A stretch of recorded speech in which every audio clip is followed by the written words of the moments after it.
నమస్తే వార్తలకి స్వాగతం. వివరాల్లోకి వెళితే కాకతీయ మ్యారేజ్ బ్యూరో ఓపెనింగ్ సందర్భంగా ఖమ్మం మేయర్ పాలకులు నీరజ గారితో ముఖాముఖి. ఆ వివరాలు ఇప్పుడు చూద్దాం.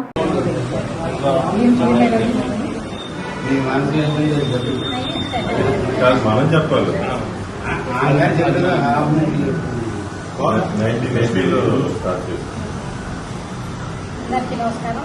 ఖమ్మం నగర ప్రజలందరికీ కూడా శుభవార్త ఏంటంటే కాకతీయ మ్యారేజ్ బ్యూరో ఇక్కడ 1980లో మామూలు వాళ్ళు స్థాపించడం జరిగింది. మన ఖమ్మంలో కూడా 10 years బ్యాక్ ఖమ్మంలో కూడా పెట్టడం జరిగింది.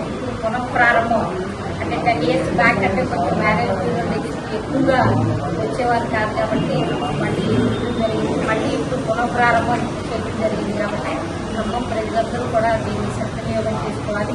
ఎవరు కావాలన్నా రిజిస్ట్రేషన్ చేసుకోవాల్సిందే వాళ్ళందరినీ. ఎందుకంటే ఏ రాష్ట్రాల నుంచో అబ్బాయి ఒక రాష్ట్రం అమ్మాయి ఒక రాష్ట్రం అలా దేశ విదేశాలకు కూడా సంబంధాలు మంచి సంబంధాలు వాళ్ళ రిక్వైర్మెంట్ బట్టి సంబంధాలు కుదురుస్తారు. మంచి సంబంధాలు కానీ సంబంధాలు చెప్తారు. కానీ అబ్బాయినైనా అమ్మాయినైనా వాళ్ళ బ్యాక్గ్రౌండ్ అంతా మీరు ఎంక్వైరీ చేసుకుని తర్వాత కుదుర్చుకోవాలని చెప్పి మమ్మల్ని అందరినీ కోరుకుంటున్నాం. వీరికి కూడా కాకతీయ మ్యారేజ్ బ్యూరో వారికి కూడా ఒక చిన్న సలహా అనమాట. ఎందుకంటే తర్వాత వాళ్ళు వచ్చి మనకి క్వశ్చన్ చేయకూడదు. మనం చెప్పడం వరకే మన బాధ్యత. ఫలానా ఊళ్ళో ఫలానా అబ్బాయి ఉన్నాడు అని మనం అన్ని డీటెయిల్స్ చెప్తాం.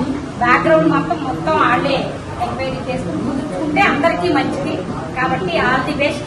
ఈ కాకతీయ మ్యారేజ్ బ్యూరో ఇంకా చాలా చోట్ల పెట్టాలని దినదినాభివృద్ధి చెందాలని చెప్పి దేవుడు కోరుకుంటూ all the best. Thank you.